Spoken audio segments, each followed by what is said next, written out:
പിന്നെ എനിക്ക് കുടുംബങ്ങളുള്ളതൊക്കെ മുണ്ടക്കൈയാണ്. അവര് എല്ലാവരും പോയി. അവര് ഇതിൽ 2 ആളെ കിട്ടിപ്പോ, ബാക്കിയുള്ളവരെയൊന്നും കിട്ടിയിട്ടില്ല. 6-7 പേരൊന്നും കിട്ടിയിട്ടില്ല.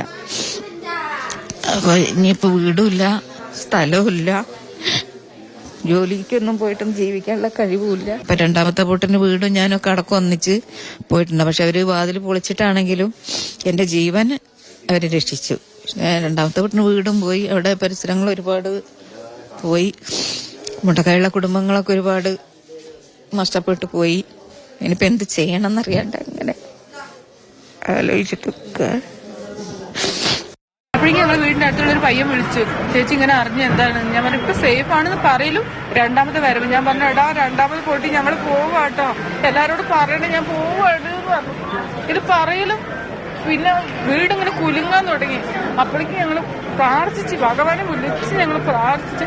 പിന്നെ ആ വരവ് ഒരു അരമണിക്കൂറോളം അങ്ങനെ നിന്നു. ഞങ്ങൾ അങ്ങനെ നിന്ന് എന്തായാലും പോവല്ലേ, നമുക്ക് ഒരുമിച്ച് നിൽക്കാന്ന് ഞങ്ങൾ കെട്ടിപ്പിടിച്ചിട്ട് നിന്ന്. ഞങ്ങൾ 5 ആള്, മറ്റേത് താത്താന്റെ ഒരു 4 ആളും കെട്ടിപ്പിടിച്ചിട്ട് നിന്ന്. പിന്നെ കുറച്ച് കഴിഞ്ഞപ്പോ സമാധാനമായി. പിന്നെ അപ്പൊ അതിന് മുന്നേ കുറച്ച് റെസ്ക്യൂ ടീം നമ്മളെ വീടിന്റെ അടുത്തുള്ള പയ്യന്മാര് റോഡിൽ കൂടെ പോകുന്നുണ്ടായിരുന്നു. അപ്പൊ നമ്മളെ വീട്ടിൽ ഇൻവേർട്ടർ ഉള്ളതുകൊണ്ട് ഇച്ചിരി വെളിച്ചുണ്ടായി, ബാക്കി എവിടെ ഇല്ല, കറണ്ടൊന്നും ഇല്ല. അപ്പൊ അവര് അതിലേക്ക് പോകുന്ന ഞങ്ങൾ ടോർച്ച് അടിച്ച് ഞങ്ങൾ ഇവിടെ ഉണ്ട് എന്ന് പറഞ്ഞിട്ടുണ്ട്. അവര് പോകുന്ന പോക്കിലാണ് ഈ 2ാമത് പൊട്ടുപൊട്ടിയെന്ന്. അവരിഞ്ഞ് പോയോ ഇനി ഓടി കയറിയോ എന്നുള്ളത് അറിയില്ല. നമ്മുടെ എല്ലാം പോയി. മോളെ കല്യാണം എൻഗേജ്മെന്റ് കഴിഞ്ഞു. ഒക്ടോബർ 27-നാണ് കല്യാണം നിശ്ചയിച്ച്. ഞങ്ങൾ അതിനെ ഒക്കെ സ്വരുക്കൂട്ടിക്കൊണ്ട് ഒന്നുമില്ല.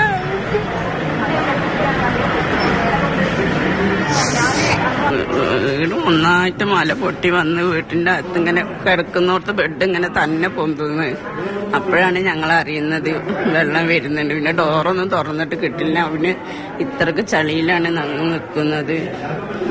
അതിന് അങ്ങനെ ഓടി രക്ഷപ്പെട്ട് കാലിന്റെ നഖവും കൈയും കാലും ഒക്കെ മുറിവായി. അങ്ങനെ അവിടുന്ന് ഒരു സെക്കൻഡ് കൊണ്ട് ഞങ്ങൾ രക്ഷപ്പെട്ട്, ഒരു സെക്കൻഡിന്.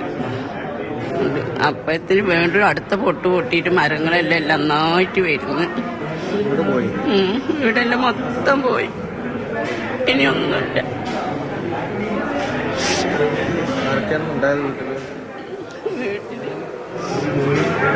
ചെറിയ മോളും. ഞങ്ങൾ കോളേജിൽ അഡ്മിറ്റായിരുന്നു, ഹോസ്പിറ്റലിൽ വലിയ മോളെയും കൊണ്ട്. അവിടുന്ന് മാറി അവിടെ ഒരു ഒഴിഞ്ഞ സ്ഥലമുണ്ട്, ബസ് തിരിക്കുന്ന അവിടെ പോയി നിന്നു. പക്ഷെ കുറച്ച് കഴിഞ്ഞപ്പോഴേക്ക് അടുത്ത പൊട്ടും പൊട്ടി. അപ്പൊ അവിടെയും സേഫ് അല്ലാന്ന് പറഞ്ഞാൽ ഞങ്ങളൊരു 300 പേരുണ്ട് നടു റോട്ടില്. ആ 1 മണി മുതൽ രാവിലെ 7 മണി വരെ റോട്ടിൽ നിന്നു.